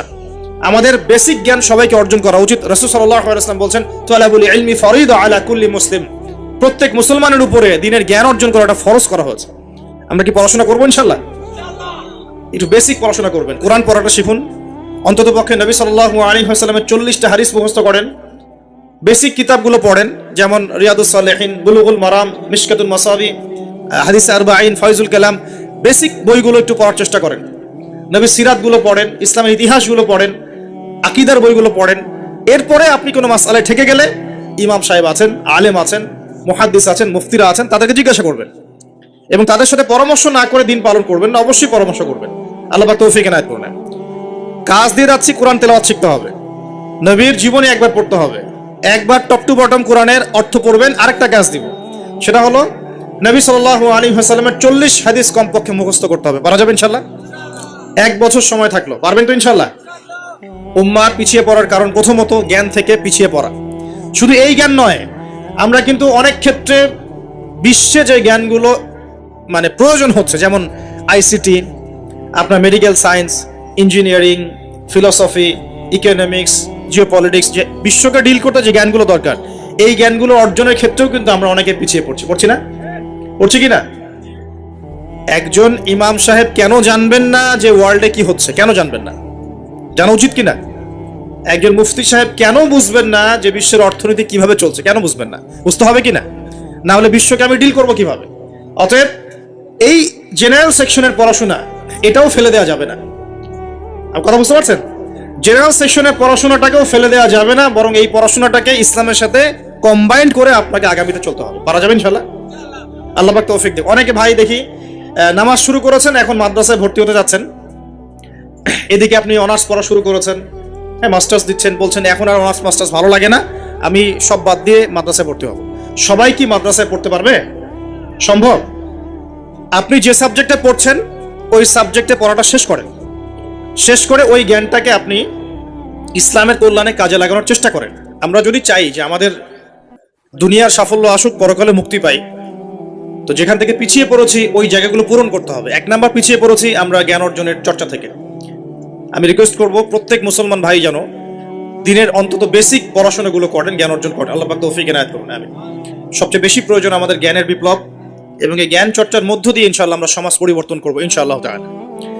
দেখুন, আইয়ামে জাহিলিয়াতের সেই 23 বছর পরিবর্তন হয়েছে কোরআন এবং সুন্নাহর জ্ঞানের মাধ্যমে। কিন্তু নবী সাল্লাল্লাহু আলাইহি ওয়াসাল্লাম এই কোরআন সুন্নাহর জ্ঞানকে সাহাবীদের মধ্যে ছড়িয়ে দিয়েছেন এবং তারা সেই জ্ঞানের আলোকে তাদের ব্যক্তি জীবন পরিবর্তন করেছেন, তাদের পরিবার পরিবর্তন করেছেন, তাদের আকীদা বিশ্বাস পরিবর্তন করেছেন। দুনিয়ার যে বস্তুবাদিতা, এখান থেকে পরকালের চেতনা জাগ্রত হয়েছে। আল্লাহ পাকের আদেশের সামনে আত্মসমর্পণের চেতনা নিয়েছেন। এক পর্যায়ে তারা কিন্তু দিনের জন্য সংগ্রাম করেছেন, কষ্ট স্বীকার করেছেন, প্রয়োজনে তারা কিন্তু মক্কা থেকে হিজরত করে মদিনাতেও চলে গেছেন। মানে তারা সবকিছুই করেছেন, কিন্তু শুরুটা হয়েছিল কি দিয়ে? জ্ঞানের চর্চার মধ্য দিয়ে। তাহলে আমাদের প্রথম কি দরকার ভাই? কোরআন এবং হাদিসের কেন্দ্রিক জ্ঞানের চর্চা। আল্লাহ পাক সবাইকে করার তৌফিক এনায়েত করুন, আমিন। আর এই জ্ঞান চর্চাটা কথা বলি, একা একা হবে না, ওস্তাদ লাগবে কিনা? টিচার লাগবে, ওস্তাদ লাগবে। যে যে সেক্টরে জ্ঞান অর্জন করছেন সেখানকার ওস্তাদদের সাথে সুসম্পর্ক রেখে বরেণ্য উলামায়ে কেরামদের সাথে সহবতে থেকে আপনি জ্ঞানের চর্চা করেন, ইনশাআল্লাহ তাআলা আল্লাহ পাক আপনার জ্ঞানে বরকত দান করুন, আমি দোয়া করি। দ্বিতীয় যে বিষয়টা আমরা পিছিয়ে পড়েছি বিগত 100 বছরে, সেটা হলো আমরা জানি অনেক কিছুই, জানা অনুযায়ী আমল সবাই করি না। এটা হচ্ছে দ্বিতীয় রিজন। আমরা অনেক সময় অনেক বড় বড় কথা বলি, কিন্তু কথা অনুযায়ী কাজ নাই। অনেক কিছু জানি ঠিকই, কিন্তু আমল করতে পারি না। আমরা একটা সূত্র ফলো করলেই জানা অনুযায়ী আমল করতে পারবো ইনশাআল্লাহ। আমি কি সূত্রটা বলে দিব? সূত্রটা হচ্ছে, একজন ব্যক্তিত্ব আছে আমাদের সামনে, সেই ব্যক্তিত্বকে হুবাহু কপি পেস্ট করতে হবে। কাট পেস্ট আছে না, কপি পেস্ট, এরকম কপি পেস্ট করতে হবে একজন ব্যক্তিত্বকে। তার নাম মুহাম্মদুর রাসূলুল্লাহ সাল্লাল্লাহু আলাইহি ওয়াসাল্লাম। আজকে রাত্রে লেকচার শুনলেন, বাসায় গিয়ে ঘুমাবেন, এমনি এমনি ঘুমাবেন না। ঘুমানোর আগে বিসমিল্লাহ বলে লাইটটা অফ করবেন, বিছানাটা বিসমিল্লাহ বলে ঝাড়বেন, ঠিক আছে? ওয়াশরুম থেকে পারলে ওযু করে আসবেন, মশারি দিচ্ছেন, লাইটস অফ করছেন, পাত্র যেগুলো আছে সেগুলো একটু ঢেকে রাখবেন বিসমিল্লাহ বলে, দরজা লাগাবেন বিসমিল্লাহ বলে। এরপর 3 বার পড়বেন সূরা ইখলাস একবার, সূরা ফালাক একবার, সূরা নাস একবার, পরে হাত একত্রিত করে ফু দিয়ে গা মাসাহ করবেন। এই কাজটা 3 বার করবেন। একবার আয়াতুল কুরসি পড়বেন, সূরা বাকারার 255 নম্বর আয়াত, আল্লাহু লা ইলাহা ইল্লা হুয়াল হাইয়ুল কাইয়ুম, এটা শেষ পর্যন্ত। এরপর সূরা বাকারার শেষের 3টা আয়াত পড়বেন, লিল্লাহি মা ফিস সামাওয়াতি, এখান থেকে ফানসুরনা আলাল কওমিল কাফিরিন পর্যন্ত। তারপর ডান কাতে পাশ ফিরবেন, বলবেন আল্লাহুম্মা বিইসমিকা আমুতু ওয়া আহইয়া। হাত নিবেন, হাতে গুনতে থাকবেন সুবহানাল্লাহ সুবহানাল্লাহ সুবহানাল্লাহ 33 বার, আলহামদুলিল্লাহ আলহামদুলিল্লাহ আলহামদুলিল্লাহ 33 বার, আল্লাহু আকবার আল্লাহু আকবার আল্লাহু আকবার 34 বার, ঘুমিয়ে যাবেন। এখন যদি আপনি 6 ঘন্টা ঘুমান, আপনি নবী সাল্লাল্লাহু আলাইহি ওয়াসাল্লামের সুন্নত অনুযায়ী ঘুমিয়েছেন, প্রত্যেক ঘন্টা ঘুমানোর জন্য আল্লাহ আপনাকে নেকি দিবেন ইনশাআল্লাহ। এমনি ঘুমালে নেকি হতো না, রেস্ট নেওয়া হতো। আমি একজন ব্যক্তিত্বের কথা বলছি, যার প্রতিটা কাজ অনুসরণ করলে ইনশাআল্লাহ জানা অনুযায়ী আমলটা হয়ে যাবে, আল্লাহর কাছে আমরা মাকবুল হব ইনশাআল্লাহ, পারা যাবে ইনশাআল্লাহ। ঘুম থেকে উঠলেন, এমনি এমনি উঠে চলে যাবেন না। উঠেন, বসেন, বসে ঘুমের ভাব দূর করেন, দূর করে বলবেন আলহামদুলিল্লাহিল্লাযী আহইয়ানা বা'দা মা আমাতানা ওয়া ইলাইহিন নুশুর। এবার বাথরুমে যান। বাথরুমে গিয়েই বাথরুমে ঢুকে গান গাওয়া শুরু করবেন না। বাথরুমে ঢুকেই বাম পা দিয়ে ঢুকবেন, ঢোকার সময় বলবেন বিসমিল্লাহ আল্লাহুম্মা ইন্নী আউযু বিকা মিনাল খুবসি ওয়াল খাবাইস। বাথরুমে কিন্তু জিন শয়তান থাকে। বাথরুমে কি থাকে? বিজ্ঞান এটা প্রমাণ করতে পারে নাই, এগুলো নাসা বিশ্বাস করবে না, কিন্তু আল্লাহর রাসূল যেহেতু বলেছেন আমরা বিশ্বাস করব। বিজ্ঞান কি সব আবিষ্কার করতে পেরেছে? বিজ্ঞান কি সব আবিষ্কার করতে পেরেছে? বিজ্ঞানের আবিষ্কার কত পার্সেন্ট? এই মহাবিশ্বের 1%ও না, মহাবিশ্বের 1%ও না। আমাদের দেহের মধ্যেই যে রুহটা আছে, এই রুহটার কি কোনো ব্যাখ্যা করতে পারা গেছে? রুহটা কেমন, কঠিন না তরল না বায়বীয়, ব্যাখ্যা করা গেছে? ইয়াসআলুনাকা আনির রূহ কুলির রূহু মিন আমরি রাব্বি ওয়া মা উতীতুম মিনাল ইলমি ইল্লা কলিলা। আল্লাহ পাক বলছেন, হে নবী, তারা তোমাকে রূহ সম্পর্কে জিজ্ঞাসা করে, আত্মা সম্পর্কে জিজ্ঞাসা করে, তুমি বলে দাও এটা তোমার রবের আদেশ মাত্র। রবের আদেশে এসেছে, আদেশেই চলে যাবে। আর এ বিষয়ে তোমাদেরকে বেশি জ্ঞান দেওয়া হয় নাই। তাহলে এই জ্ঞান কি দেওয়া হয়েছে আমাদেরকে? জ্ঞান দেওয়া হয় না। আর জ্ঞান কি আমরা নিজেরাই প্রডিউস করি না আল্লাহ পাক জ্ঞান দেন? কোনটা? আল্লাহ পাক কি বলছেন? আল্লামাল ইনসানা মা লাম ইয়ালাম। মানুষকে আল্লাহ পাক সেই জ্ঞান শিক্ষা দিয়েছেন যা মানুষ জানতো না। তার মানে সৃষ্টিগতভাবে আমরা জ্ঞানী ছিলাম না। আদম আলাইহিস সালামকে সৃষ্টি করে আল্লাহ পাক কি করছেন? ওয়া আল্লামা আদামাল আসমা কুল্লাহা। আমি আদমকে সৃষ্টি করে তাকে সমস্ত নাম শিক্ষা দিয়েছি, আল্লাহ পাক বলছেন। আদম আলাইহিস সালাম কি সৃষ্টিগতভাবে জ্ঞানী ছিলেন, নাকি আল্লাহ পাক তাকে জ্ঞানী করেছেন? কোনটা? আল্লাহ পাক জ্ঞানী করেছেন। সো জ্ঞান কার পক্ষ থেকে আসে? আল্লাহর পক্ষ থেকে। এটাই হচ্ছে ওয়াকুলিল হাক্কু মির রাব্বিকুম, হক বা সত্য জ্ঞান তোমার রবের পক্ষ থেকে আসে। ফালা তাকুনান্না মিনাল মুমতারিন, তুমি সন্দেহবাদীদের অন্তর্ভুক্ত হয়ো না, আল্লাহ পাক বলছেন। তো বাথরুমে জিন থাকে এটা বিশ্বাস করলাম তো, এবার দোয়াটা পড়লেন, এবার আপনি ইস্তেঞ্জা সারলেন, তারপরে বের হওয়ার সময় বলছেন গুফরানাকা, কি বলছেন? গুফরান। আরেকটা দোয়া আছে, আলহামদুলিল্লাহিল্লাযী আযহাবা আনিল আযান ওয়া আফানি গুফরানাকা। ওযু করবেন, ওযুর আগে বলবেন বিসমিল্লাহ। ওযু করার সময় খুব বেশি পানি অপচয় করবেন না, কারণ অপচয়ে সবচেয়ে পটু জাতি এখন মুসলিমরা। অপচয়ে সবচেয়ে পটু জাতি মুসলিমরা। রাষ্ট্রীয় সম্পদ অপচয় করে, গ্যাস অপচয় করে, তেল অপচয় করে, পানি অপচয় করে, সময় অপচয় করে, সবই অপচয় করে। নিজের হায়াত অপচয় করে। এই তরুণ যুব সমাজ নিজের হায়াত অপচয় করে। অপচয় করে না? অনলাইন কত হায়াত খেয়ে ফেলছে আমাদের। আর ওখানে গেলে আপনি কতটুকু ভালো পাবেন? ভালো যতটুকু পাবেন তার চেয়ে বেশি খারাপ পাবেন। ভালো যতটুকু পাবেন তার চেয়ে বেশি খারাপ পাবেন। হয়তো বলতে পারেন ভাই আপনাদের লেকচার শুনছি অনলাইনে, শুনছেন ঠিক আছে, কিন্তু লেকচার শোনার মাঝখানে অ্যাড চলে আসে না? লেকচার শুনলেন, ভালো কথা, আলহামদুলিল্লাহ। একটু পর দেখবেন একটা নগ্ন মেয়ের ভিডিও চলে আসতেছে, একটা গান চলে আসতেছে। আর এগুলো সব অ্যালগোরিদম। অ্যালগোরিদম কিন্তু মুসলিমরা আবিষ্কার করেছিল।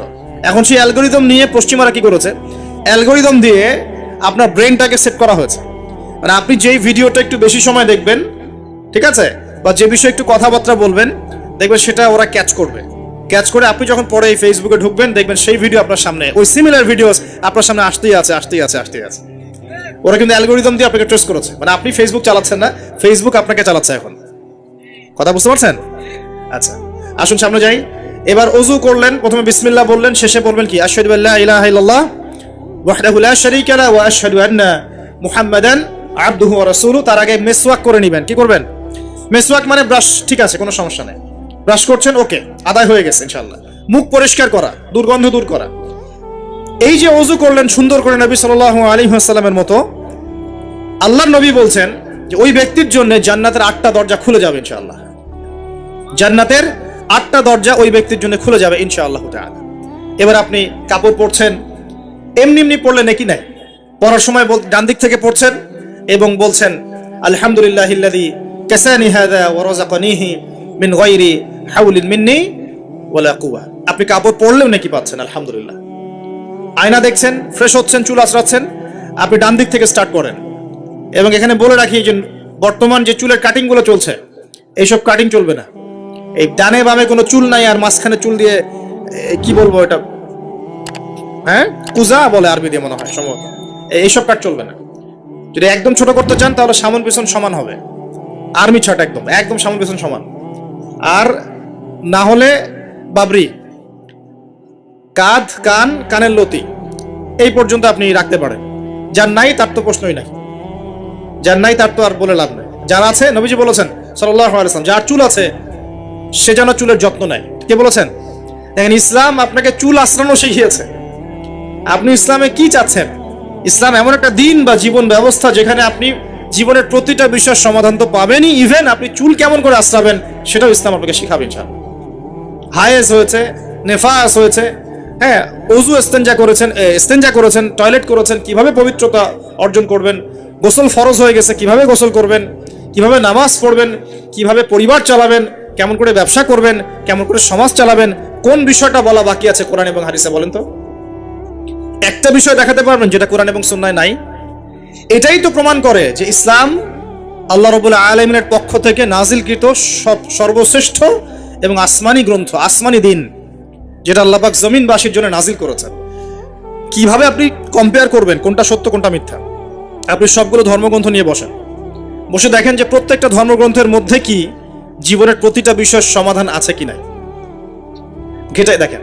যদি দেখেন যে না, সবগুলো ধর্মগ্রন্থ ঘেটেছি, শুধু কোরআন এবং হাদিসে পেয়েছি যেখানে প্রতিটা বিষয়ের সমাধান আছে, তাহলে নিঃসন্দেহে এটা আল্লাহ পাকের পক্ষ থেকে এসেছে। সহজ। আর যখন জেনে যাবেন এটা আল্লাহর পক্ষ থেকে এসেছে, তখন আমাদের কর্তব্য তার সামনে আত্মসমর্পণ করা। আল্লাহ পাক আমাদের সবাইকে পরিপূর্ণ মুসলমান হওয়ার তৌফিক দান করুন। ওযু শেষ, এবার যাবেন নামাজে। নামাজে যাওয়ার সময় বাসা থেকে বের হচ্ছেন, আল্লাহর রাসূল শিখিয়েছেন আপনাকে বলতে হবে বিসমিল্লাহ, বিসমিল্লাহি তাওয়াক্কালতু আলাল্লাহ ওয়ালা হাওলা ওয়ালা কুওয়াতা ইল্লা বিল্লাহ। বের হলেন, আপনার সাথে একজন ফেরেশতা থাকবেন ইনশাআল্লাহ, শয়তান দূরে চলে যাবে ইনশাআল্লাহ। মসজিদে যাচ্ছেন, যাওয়ার সময় চুপচাপ থাকবেন না, দোয়া পড়বেন, জিকির করবেন। একটা দোয়া আছে, এটাও পড়তে পারেন, আল্লাহ নবী পড়তেন। তিনি বলতেন আল্লাহুম্মা ইজআল ফি কলবি নূরা, হে আল্লাহ আমার কলবে নূর দাও, ওয়া ফি লিসানি নূরা, আমার লিসান বা জিহবায়ে জবানে তুমি নূর দাও, ওয়াফি সামঈ নূরা, আমার শ্রবণ ইন্দ্রিয়তে নূর দাও, আলো দাও। ঠিক আছে, ওয়াফি বাসরি নূরা, আমার দৃষ্টি শক্তির মধ্যে নূর বা আলো দাও। ওয়া আন ইয়ামিনি নূরান, আমার ডান দিকে আলো দাও। ওয়া আন শিমালি নূরান, আমার বাম দিকে আলো দাও। হ্যাঁ, ওয়া মিন খালফি নূরান ওয়া মিন তাহতি নূরা, আমার উপরে নিচে তুমি নূর দাও। আল্লাহুম্মা ইজআল ফি নাফসি নূরা, আল্লাহ আমার নফসের মধ্যেই তুমি নূর বা আলো দাও। এরকম দোয়া আছে, আরো অনেক শব্দে আসছে। এটা ছোটটা বললাম, এটা বড় ভার্সনও আছে। এই দোয়াটা অনেক বড়, তো এই দোয়াটাও পড়তে পারেন। নূর বা আলো কার পক্ষ থেকে আসে? দুনিয়াতে যদি আমরা এই জাহেলি পরিবেশে, অন্ধকারাচ্ছন্ন সমাজে আমরা যদি আলো চাই, আল্লাহর নূর ছাড়া কোনো গতি নাই। আল্লাহ পাক নূর দিলে আপনি আলো পাবেন। আল্লাহ পাক খিদর আলাইহিস সালামকে নূর দিয়েছিলেন না? নৌকা কেন ফুটা করছেন মানুষ বুঝতে পারছে না, খিদর আলাইহিস সালাম বুঝতে পারছেন ফুটা না করলে সমস্যা আছে, জলদস্যু নিয়ে যাবে। মনে আছে গল্পটা? কোন সূরায়? কোন সূরা? সূরা কাহফ। বাচ্চাকে কেন হত্যা করলেন মানুষ বুঝতে পারছে না, মুসা আলাইহিস সালামও বুঝতে পারছেন না। খিদর আলাইহিস সালাম বলছেন এই বাচ্চাকে হত্যা না করলে বড় হয়ে বড় কাফের হতো, আর পুরো মানে বাবা মাকেও পর্যন্ত কাফের বানাতো। দেয়ালটা কেন নির্মাণ করলেন মুসা আলাইহিস সালাম বুঝতে পারছেন না। খিদর আলাইহিস সালাম বলছেন এই দেয়াল নির্মাণ না করলে এর নিচে এতিম দুই বাচ্চা রেখে যাওয়া বাবা মার সম্পত্তি ছিল, মানুষরা নিয়ে চলে যেত, এই কারণে করেছে। তো যা সবাই বুঝবে না, যা সবাই দেখবে না, যা সবাই উপলব্ধি করতে পারবে না, আপনি যদি সেটা দেখতে চান, শুনতে চান, উপলব্ধি করতে চান, তাহলে আল্লাহর নূর লাগবে। কি লাগবে? আর আল্লাহ পাকের নূর এমনি এমনি আসবে না। আগে ফরজিয়াতের উপর আমল করতে হবে, নফল আমল বাড়াতে হবে, সুন্নতের উপর পাবন থাকতে হবে, মনের মধ্যে রোগ দূর করতে হবে। মনে অহংকার রাখলে নূর আসবে না, মনে হিংসা বিদ্বেষ রাখলে নূর আসবে না, সারাদিন গীবত তহমত সমালোচনা গালিগালাজ করলে নূর আসবে না, হারাম খেলে নূর আসবে না। এক কথায় তাসকিয়া বা আত্মশুদ্ধি অর্জন না করতে পারলে নূর আসবে না। আর আল্লাহর নূরওয়ালা মানুষদের কাছে গেলে ইনশাআল্লাহ নূর আসবে। এরকম মানুষ তো খুঁজে পাওয়া এখন মুশকিল, মুশকিল না? আমরা মোটামুটি সবাই দিন দিন কেমন জানি বস্তুবাদী হয়ে যাচ্ছে। বস্তুবাদী মানে দুনিয়ার ফিকিরটা বেশি, দুনিয়া ঠিক রেখে তারপর পরকাল করতে চাই, তাই না ভাই? আল্লাহ পাক আমাদেরকে বোঝার তৌফিক দেখ যে এই দুনিয়ার জীবনটা সংক্ষিপ্ত এবং চিরস্থায়ী নয়। আমাদের প্রতিটা কাজ পরকালীন স্বার্থে করা উচিত। আল্লাহ পাক বোঝার তৌফিক দান করুন। নামাজ পড়তে যাবেন, এবার নামাজের মধ্যে চেষ্টা করবেন আজান এবং একামত এর মাঝখানে বেশি বেশি দোয়া করার জন্য। নবীজি বলেছেন আজান একামতের মাঝখানে দোয়াগুলো আল্লাহ পাক ফেরত দেন না। আজান একামতের মাঝখানে যে কোনো দোয়া করবেন ইনশাআল্লাহ আল্লাহ পাক কবুল করবেন, যদি আপনার রিজিকটা হালাল হয়। আল্লাহ পাক তৌফিক দান করুন, আমিন। তারপরে নামাজে দাঁড়ালেন, একামত হয়ে গেছে, এখন কি নামাজ কি আমরা 4 মিনিটে 4 রাকাত নামাজ শেষ করে দিব? আমরা কি 3G 4G 5G নামাজ পড়বো, নাকি নবী সাল্লাল্লাহু আলাইহি ওয়াসাল্লামের মতো ধীর স্থির ভাবে নামাজ পড়বো, কোনটা? আর নামাজের যে কিছু মাসআলা আছে, এই মাসআলা ইখতিলাফি মাসআলাগুলো কি নিয়ে কি আমরা পড়ে থাকবো, নাকি নামাজের ভিতরে যে প্রাণ, আধ্যাত্মিকত্ব, ইহসান, মারিফত, এগুলোর ফিকির করবো, কোনটা বলেন? হাত কোথায় বাঁধবো, পায়ে পা লাগাবো কি লাগাবো না, আমিন জোরে বলবো না আস্তে বলবো, আর কি রফুল ইয়াদান করবো কিনা, ব্যাস এই তো আমাদের মাসআলা, নাকি? এইগুলো নিয়েই তো আমরা মোটামুটি মসজিদ তো ভাগ করেছি মাশাআল্লাহ অনেক, নাকি? এবং সেগুলোকে আমরা মনে করি যে আমরা জিহাদ করেছি সমাজের মধ্যে। হ্যাঁ, উম্মার ঐক্য নষ্ট হয়ে গেছে। উম্মার ঐক্য কি হয়েছে? নষ্ট হয়ে গেছে। এভাবে আস্তে আস্তে উম্মার ঐক্য নষ্ট করা হয়েছে। আর উম্মার ঐক্য যে নষ্ট হোক এটা কারা চাইবে? ইসলামের বন্ধুরা না শত্রুরা? আমরা সবাই মিলে যদি এই পুরো বাঙালি জাতি এবং আমার উম্মা যারা আছি মুসলিম, আমরা সবাই ঐক্যবদ্ধ থাকি, আমাদেরকে কি হারানো খুব সহজ, নাকি বিভক্ত হয়ে গেলে সহজ? তো বিভক্ত হয়ে যায় এটা কারা চাইবে? নিঃসন্দেহে ইসলামের দুশ্মনরাই চাইবে। তো আমরা বিভক্ত হয়ে যাচ্ছি কারণে অকারণে। তো দেখুন নামাজের মূল জিনিসটা কি? আল্লাহকে পাওয়া। নামাজে দাঁড়িয়েছি, নামাজে কতটুকু মনোযোগ থাকে, কি পড়ি বুঝি কিনা, সূরা ফাতিহার অর্থ বুঝি কিনা, সেজদায় আল্লাহকে পাই কিনা, আমি দোয়া করলে আমার চোখ দিয়ে পানি ঝরে কিনা, তেলাওয়াত বুঝি কিনা, রুকু ধীরস্থির ভাবে করি কিনা, সেজদা ধীরস্থির ভাবে করি কিনা, নামাজে কি আমি চুরি করি, এগুলো খেয়াল রাখতে হবে। স্থিরতা থাকবে। অনেকে দেখি নামাজে রুকু করেন, রুকু থেকে মাথা না তুলেই তাবাস করে সেজদায় চলে যান, করেন কিনা? এটা নামাজ চুরি করা। এই নামাজ আল্লাহর কাছে কবুল হয় না। একটা হাদিসে আসছে বহু নামাজি আছে যাদের নামাজ শেষ হওয়ার পরে নামাজটাকে নিয়ে তাদের মুখের উপর নিক্ষেপ করে দেওয়া হয়। বলে নাউজুবিল্লাহ। আমরা কি এমন নামাজি হতে চাই? নবী সাল্লাল্লাহু আলাইহি ওয়াসাল্লাম নামাজে দাঁড়াতেন, দুনিয়া ভুলে যেতেন, দুনিয়ার ফিকির থাকতো না কোনো, পা ফুলে যেত, তিনি টেরই পাচ্ছেন না। একটা হাদিসে আসছে নবী সাল্লাল্লাহু আলাইহি ওয়াসাল্লাম এক রাকাতের মধ্যে প্রায় 4.5 পারা কোরআন তেলাওয়াত করেছেন। আমরা তো এতটুকু পারবো না, আমরা জানি, কিন্তু অন্তত পক্ষে 10টা আয়াত যদি পড়ি, একটা সূরাও যদি পড়ি, এটাকে ধীর স্থির ভাবে পড়া যাবে কিনা? যাবে না? একটু অর্থটা বুঝে পড়া যায় না? আমরা যখন সূরা ফাতিহা পড়ি, আল্লাহ পাকের সাথে আমরা কিন্তু কথোপকথন করি। আপনি কি জানেন? এই হাদিসে শুনেন, যখন আল্লাহু আকবার বলে দাঁড়াই এবং সূরা ফাতিহা সানার পর সূরা ফাতিহা স্টার্ট করি, আমরা বলি আলহামদুলিল্লাহি রাব্বিল আলামিন, আল্লাহ পাক উত্তর প্রদান করেন, বলেন হামিদানি আব্দি। আমরা বলি আর রহমানির রহিম, আল্লাহ পাক বলেন ইসনা আলাইয়া আব্দি। আমরা বলি মালিকি ইয়াউমিদ্দিন, আমরা বলি যখন, আল্লাহ পাক তার উত্তর দেন, বলেন মাজ্জাদানি আব্দি। আমরা বলি ইয়াকা না'বুদু ওয়া ইয়াকা নাস্তাঈন, আল্লাহ পাক বলেন হাযা বাইনি ওয়া বাইনা আব্দি। আমরা দোয়া করি, বলি ইহদিনাস সিরাতাল মুস্তাকিম সিরাতাল লাযীনা আন'আমতা আলাইহিম গায়রিল মাগদুবি আলাইহিম ওয়ালাদ-দাল্লিন। এরপর আল্লাহ পাক বলেন ওয়ালি আব্দি মা সাআলা, আমার বান্দা যে পথ চেয়েছে আমি তাকে তা দিলাম, আলহামদুলিল্লাহ। এই যে নামাজে আল্লাহর সাথে আমরা মোনাজাত করি, মোনাজাত মানে আল্লাহর সাথে চুপে চুপে কথা বলা। মোনাজাত মানে কি? শুধু এটাকেই মোনাজাত বলে না, মোনাজাত মানে আল্লাহর সাথে চুপে চুপে কথা বলা। আমরা আল্লাহর সাথে ফিস ফিস করে ভাবে নামাজে কথা বলি, কতজন ফিল করি? প্রিয় ভাইরা, নামাজ পড়বো ধীর স্থির ভাবে। ওয়ামা খালাকতুল জিন্না ওয়াল ইনসা ইল্লা লিয়াবুদুন, আল্লাহ পাক বলছেন আমি মানুষ আর জিন জাতিকে শুধুমাত্র আমার ইবাদত করার জন্যই সৃষ্টি করেছি। সো এত তাড়াহুড়ার কিছু নাই, নামাজ পড়তেই দুনিয়া আসছি, আল্লাহর হুকুম আহকাম পালন করতেই দুনিয়া আসছি। একটু হোক না, দোকানটা 5টা মিনিট পরেই না হয় খুললেন, ঠিক আছে, ক্ষেত খামারে 5টা মিনিট পরেই না হয় গেলেন, কি এমন হয়ে যাবে? ফরজ নামাজটা অন্তত পক্ষে ধীর স্থির ভাবে পড়েন। বাসায় গিয়ে আপনি সুন্নত পড়তে পারেন, কোনো সমস্যা নেই। নফল নামাজ আপনি ইচ্ছা মতো পড়েন, আল্লাহ পাক তৌফিক দান করুন। নামাজ শেষ হয়ে আমরা কি উঠে চলে আসবো, নাকি একটু সুন্নত আছে? নামাজ শেষ করার পর আরো সুন্নত আছে। নামাজ শেষ করার পরে একবার বলতে হয় আল্লাহু আকবার, তারপর 3 বার বলতে হয় আস্তাগফিরুল্লাহ আস্তাগফিরুল্লাহ আস্তাগফিরুল্লাহ। একবার বলতে হয় আল্লাহুম্মা আনতাস সালাম ওয়া মিনকাস সালাম তাবারাকতা ইয়া যাল জালালি ওয়াল ইকরাম। আরো বলতে হয় আল্লাহুম্মা আইন্নি আলা যিকরিকা ওয়া শুকরিকা ওয়া হুসনি ইবাদাতিকা। এগুলো পড়তে হবে না? গুরুত্বপূর্ণ সুন্নত। যখন সুন্নতের উপর আমল না করব, তখন তো সারা জীবনের সুন্নত প্রতিষ্ঠা হবে না। তারপরে একবার আয়াতুল কুরসি পড়তে হয়। নবীজি বলেছেন সাল্লাল্লাহু আলাইহি ওয়াসাল্লাম, যে ব্যক্তি প্রত্যেক ফরজ নামাজের পর আয়াতুল কুরসি তেলাওয়াত করে, মৃত্যু ছাড়া জান্নাতে যাওয়ার জন্য কোনো বাধা নাই তার, আলহামদুলিল্লাহ। মরে গেলে জান্নাতে চলে যাবে ইনশাআল্লাহ। এরপরে আরো আছে আল্লাহুম্মা লা মানি লিমা আ'তাইত ওয়া লা মু'তি লিমা মানা'ত ওয়া লা ইয়ানফা'ু যাল জাদ মিনকাল জাদ। আরো অনেক দোয়া কালাম আছে। 33 বার সুবহানাল্লাহ, 33 বার আলহামদুলিল্লাহ, 33 বার আল্লাহু আকবার, তারপর কালিমা শাহাদা।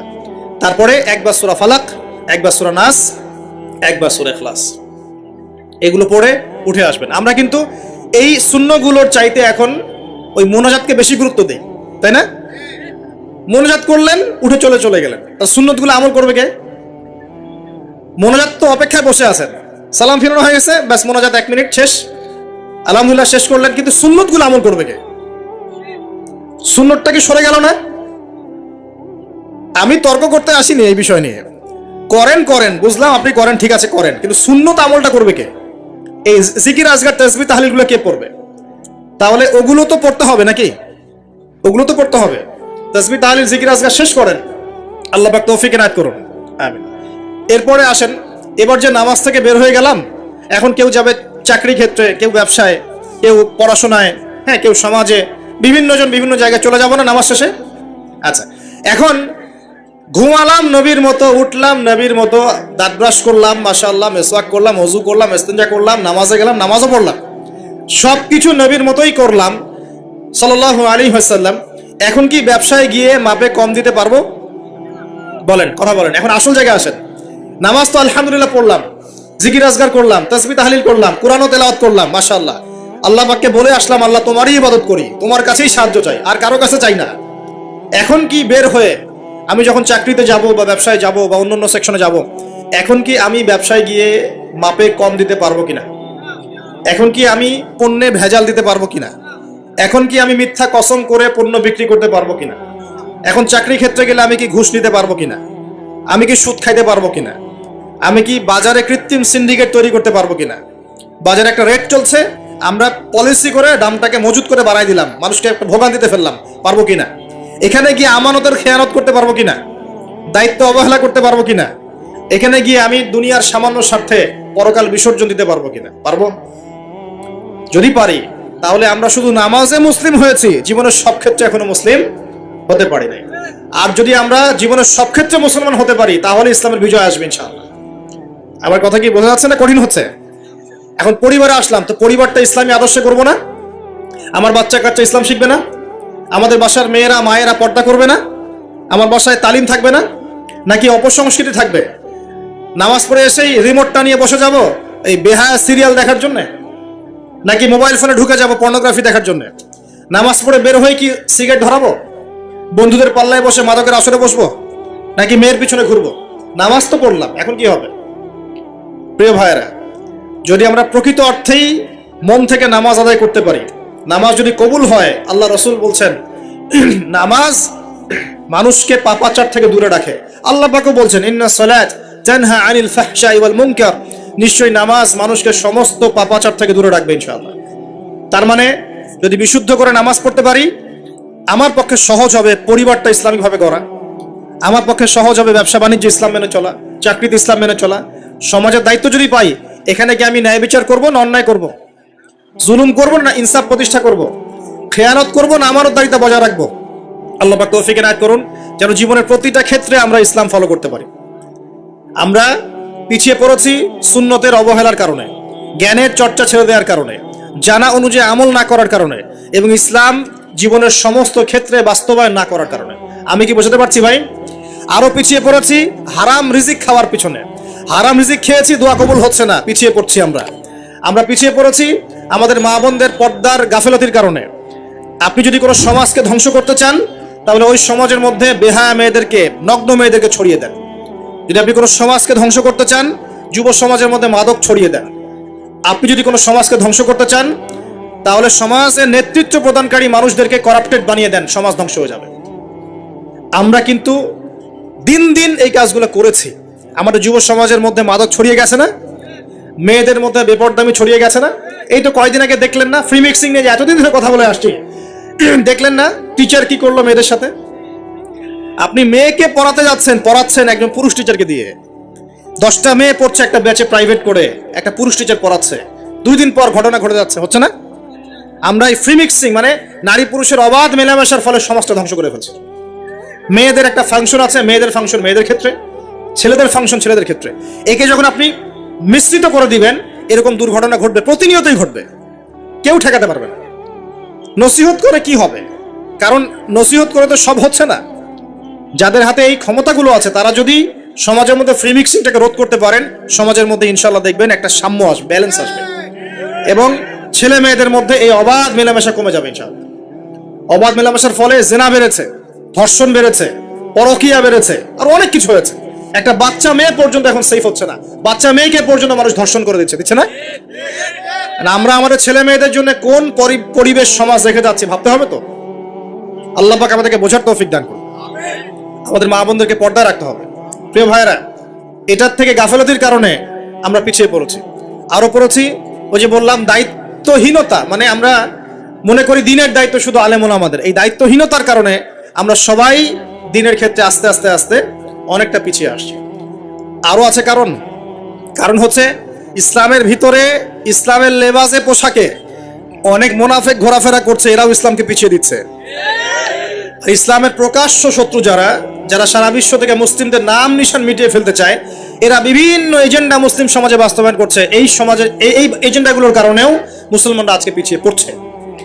আরো কারণ আছে, অর্থনৈতিকভাবে ইসলামিক ভিত্তি আমাদের স্ট্রং হচ্ছে না, আমাদের সুদের সাথে আপোষ করতে হচ্ছে, এই কারণে আমরা পিছিয়ে পড়ছি। আরো ব্যাপার আছে, একটা জাতি উন্নত হয় কিভাবে? ওই যে কিম জং উনকে দেখেন, চিনেন? কিম জং উনকে চিনেন? কোথাকার প্রেসিডেন্ট? তার দেশের মানুষ খাবার খেতে পারে না, আর সে মিসাইল বানায় বসে বসে। আর আমেরিকা পশ্চিমা থেকে ভয় দেখায় না? দেখেছেন? ওই উত্তর কোরিয়া হামলা চালাতে হলে 100 বার চিন্তা করতে হবে পশ্চিমাদেরকে। হ্যাঁ, কারণ সে 8-10টা মুসলিম কান্ট্রির মতো না, যাদের কাছে এরকম কোনো অস্ত্র নাই। কথা বুঝতে পারছেন? ওকে অত সহজে কিন্তু কেউ আক্রমণ করবে না। তারপরেও আবার চায়নার সাথে ওর বন্ধুত্ব আছে, রাশিয়ার সাথে ওর বন্ধুত্ব আছে, ঠিক আছে, এরা একটা অ্যালায়েন্স, এটাকে জিও পলিটিক্যাল ভাষায় ওদের অ্যালায়েন্স বলে। তো ওরা শক্তিশালী হলো কিভাবে? শুধুমাত্র ফাইন্যান্স দিয়ে না, এখানে পলিটিক্যাল ভিত্তি শক্ত, অস্ত্র শস্ত্র তাদের আছে। এখন বহির্বিশ্বের শত্রুরা ওদের দিকে চোখ তুলতে পারছে না, এত সহজ না। তো দেখেন আমাদের পিছিয়ে পড়ার এগুলোও কারণ আছে। মুসলিম কান্ট্রিগুলোর দিকে তাকায় দেখেন, কয়টা মুসলিম কান্ট্রি এইসব ক্ষেত্রে স্বয়ংসম্পূর্ণ? কয়টা কান্ট্রি দেখবেন আপনি?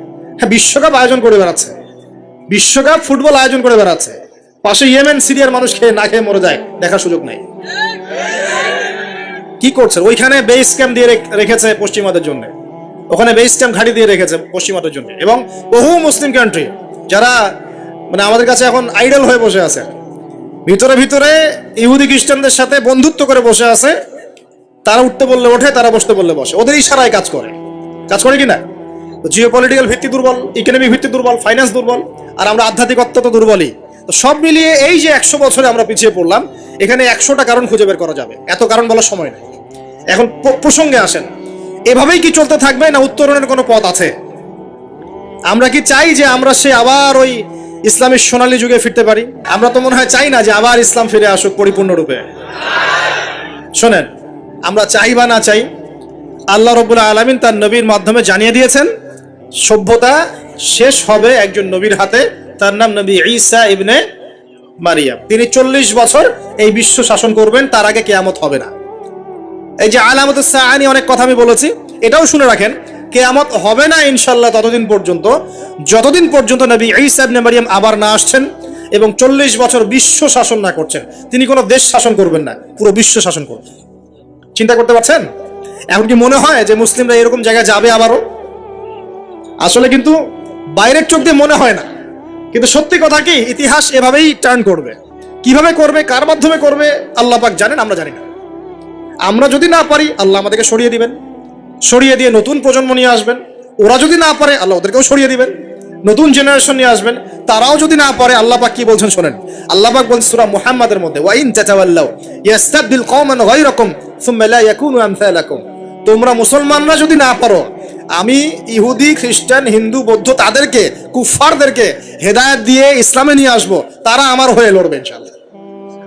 এটা আল্লাহ পাকের হিকমা। দেখছেন না দিন দিন মানুষ মুসলিম হচ্ছে না, দিন দিন বহু মানুষ মুসলমান হচ্ছে, কিন্তু দেখছেন এটা কিন্তু রেভলিউশন হচ্ছে, ইসলামের দিকে মানুষ আসছে। যত আক্রমণ হচ্ছে ইসলামের দিকে, তত বেশি মানুষ ইসলাম কবুল করছে, আলহামদুলিল্লাহ। আর আমরা পিছিয়ে পড়ছি। এই যে আমরা যে গরু খাওয়া মুসলিম হয়েছি, আমরা যে জুমার দিন নামাজ পড়া মুসলিম হয়েছি, আমরা মুসলিম পরিবারে জন্মগ্রহণ করে আব্দুর রহমান আব্দুর রহিম নাম নিয়ে বসে আছি, কিন্তু আসলে রহমানের বান্দার বৈশিষ্ট্য কি আমি জানি না।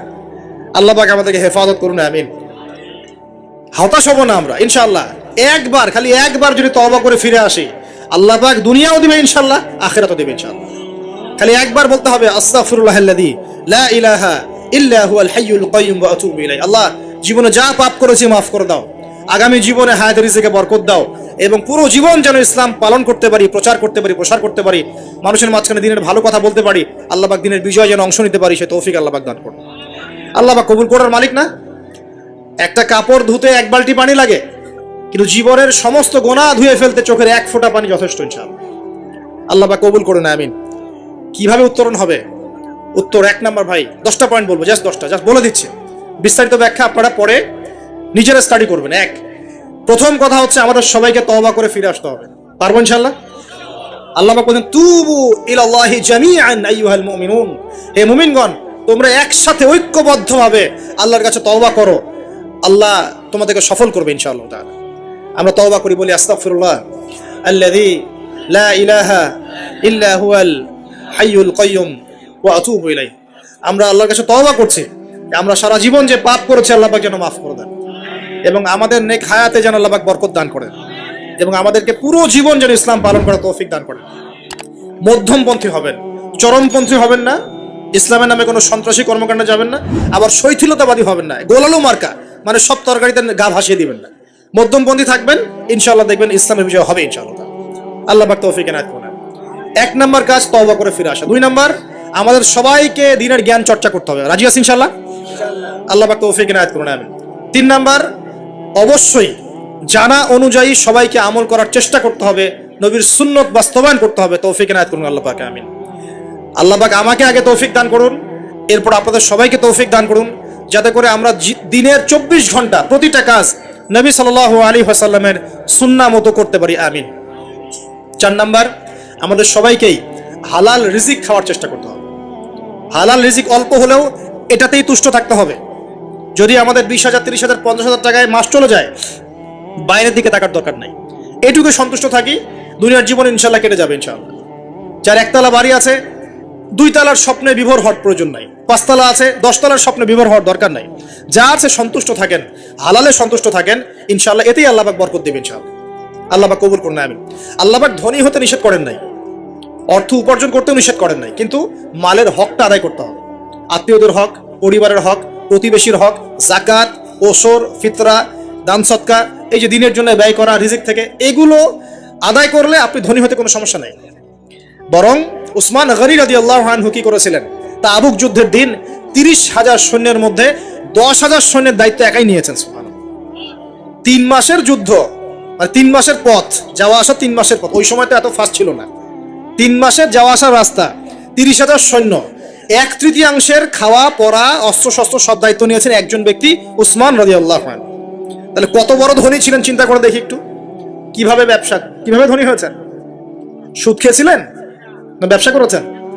এই দেখেন, ইয়ামহাকুল্লাহু রিবা ওয়া ইউরবিস সাদাকাত, আল্লাহ পাক সদকায় বরকত দেন, রিবাকে ধ্বংস করে দেন। আর যারা সুদখোর তারা বলে ইন্নামাল বাইউ মিসলু রিবা, সুদ আর ব্যবসা একই জিনিস তারা বলে। আল্লাহ পাক বলছেন ওয়া আহাল্লাল্লাহুল বাই'a ওয়া হাররামা রিবা, আল্লাহ পাক সুদকে হারাম করেছেন, ব্যবসাকে কি করেছেন? হালাল। উসমান রাদিয়াল্লাহু আনহু ব্যবসায়ী ছিলেন, ব্যবসা করে দেখেন কি করেছেন, আলহামদুলিল্লাহ। দুর্ভাগ্য, একটা দুঃখজনক, যে নিজের টাকা খরচ করে রুমা কূপ করে দিয়েছেন, সেই কূপ থেকে মানুষ তাকে শেষ বয়সে পানি পান করতে দেয় নাই, জানেন? এই হলো ইসলামের ইতিহাস। প্রিয় ভাইরা, হালাল খাওয়ার চেষ্টা করে আল্লাহ পাক তৌফিক এনায়েত করুন। 4 নাম্বার, 5 নাম্বার হচ্ছে আমাদের পরিবারটা গড়তে হবে আদর্শ পরিবার। আমাদের পরিবারের মধ্যে বে-ইসলামী কোনো কিছু স্থান দেওয়া যাবে না। দেশ, রাষ্ট্র, বিশ্ব কই যায় যাক, নিজের পরিবার আগে। আমার ছেলে কি করছে, মেয়ে কি করছে, স্ত্রী পর্দা করে কিনা, বাসায় তালিম আছে কিনা, বাসায় সবাই নামাজি কিনা, এই বিষয়গুলো খেয়াল রাখতে হবে। একদম গা ভাসিয়ে দিবেন না, ছেলেকে স্মার্টফোন দিয়েছেন, ব্যাস ছেলে বড় হয়ে গেছে। মেয়েকে বাইরে বের করে দিয়েছেন, কোথায় যাচ্ছে কি করছে খোঁজ নিচ্ছেন না, এগুলো খারাপ। অ্যাক্সিডেন্ট হয়ে যাবে, পরে আফসোস করে পস্তায় লাভ হবে না। আল্লাহ পাক বোঝার তৌফিক দেন। স্ত্রীকে নসিহত করবেন, বাসায় তালিম, আপনি বাসার কর্তা, বাসায় হাদিসের বই নিয়ে আপনি পড়তে বসবেন, স্ত্রীকে নিয়ে বসবেন, মেয়েকে নিয়ে বসবেন, ছেলেকে নিয়ে বসবেন, বসে আপনি হাদিসের বই পড়বেন, তারা শুনবে, আপনি কোরআন পড়বেন, তারা শুনবে। পারিবারিক তালিম চালু করতে হবে। আল্লাহ পাক তৌফিক দান করুন। তারপরে আরো যে কাজগুলো, সেটা হলো আমাদের সবাইকেই কমপক্ষে পার্ট টাইম দাওয়াতি কাজ করতে হবে। ফুল টাইম না হোক, কমপক্ষে পার্ট টাইম সবাইকে দাওয়াতি কাজ করতে হবে। রাজি আছেন ইনশাআল্লাহ? দাওয়াতি কাজ করতে গেলে 2টা সুন্নত। 1, সৎ কাজে আদর্শ করতে হবে, অসৎ কাজে নিষেধ করতে হবে। শুধু সৎ কাজে আদেশ করলাম, অসৎ কাজে নিষেধ করলাম না, এই দাওয়াতে খুব একটা ফল হবে না। এই দাওয়াতে কি হবে? দুনিয়ার জীবনে কোনো বালা মুসিবত আসবে না। শুধু সৎ কাজে আদেশ করতে থাকেন, দুনিয়ার জীবনে কোনো বালা মুসিবত, বিপদ আপদ, গীবত, তহমত, সমালোচনা কিচ্ছু শুনতে হবে না। সবাই আপনাকে মাথায় তুলে রাখবে। আর যখন আপনি সৎ কাজে আদেশ করবেন, পাশাপাশি অসৎ কাজেও নিষেধ করবেন, তখন সমস্যা হতে পারে। কিন্তু এটাই নবীর সুন্নাত, কুনতুম খায়রা উম্মাহ উখরিজাত লিন-নাস, তোমরা শ্রেষ্ঠ উম্মত, তোমাদেরকে বের করা হয়েছে মানব জাতির কল্যাণের জন্য। সূরা আলে ইমরান 110 নম্বর আয়াত। তোমাদের কাজ 3টা, তা'মুরুনা বিল মা'রুফ, তোমরা সৎ কাজে আদেশ করবে, ওয়া তানহাউনা আনিল মুনকার, অসৎ কাজে নিষেধ করবে, ওয়া তু'মিনুনা বিল্লাহ, এবং আল্লাহর প্রতি ঈমান রাখবে। আল্লাহ পাক তৌফিক দান। এরপর 8 নম্বর হচ্ছে আমাদের পরবর্তী প্রজন্ম যারা, আমাদের সন্তান-সন্ততি যারা আছে, ওদেরকে ছোটবেলা থেকেই আগামী বিশ্বের জন্য উপযোগী করে মানুষ করতে হবে। আল্লাহ পাক তৌফিক দান করুন। আমিন। 9 নম্বর, আমাদের সবাইকে আল্লাহ পাক কিছু প্রতিভা দিয়েছেন। কাউকে লেখার ক্ষমতা, কাউকে বলার, কাউকে অর্থ সম্পদ, কাউকে ক্ষমতা। যাকে আল্লাহ পাক যা দিয়েছেন, এই জিনিসটাকে আল্লাহ নিয়ামত মনে করে ইসলামের স্বার্থে ব্যয় করলে দিনের বিজয় হবে ইনশাআল্লাহ। পারা যাবেন ইনশাআল্লাহ? একজন ডক্টর তার জায়গা থেকে দিনের খেদমত করতে পারেন, একজন ইঞ্জিনিয়ার তার জায়গা থেকেই দিনের খেদমত করতে পারেন, একজন ব্যবসায়ী তার অর্থ সম্পদ কাজে লাগিয়ে আপনি দিনের উপকার করতে পারেন, একজন বক্তা তার বক্তব্যের স্কিলকে কাজে লাগিয়ে মানুষকে দিন বোঝাতে পারেন, একজন লেখক সুন্দর লেখনীর মধ্য দিয়ে দিন বোঝাতে পারেন, একজন পলিটিশিয়ান তার ক্ষমতাকে কাজে লাগিয়ে কিন্তু দিনের কল্যাণে কাজ করতে পারেন না? সবাই যদি সবার জায়গা থেকে ইসলামের কল্যাণে একটু কাজ করি, ইনশাল্লাহ দুনিয়ায় কি পাই না পাই, পরকালে জান্নাত পাবো ইনশাল্লাহ। রাজি আছেন ইনশাল্লাহ?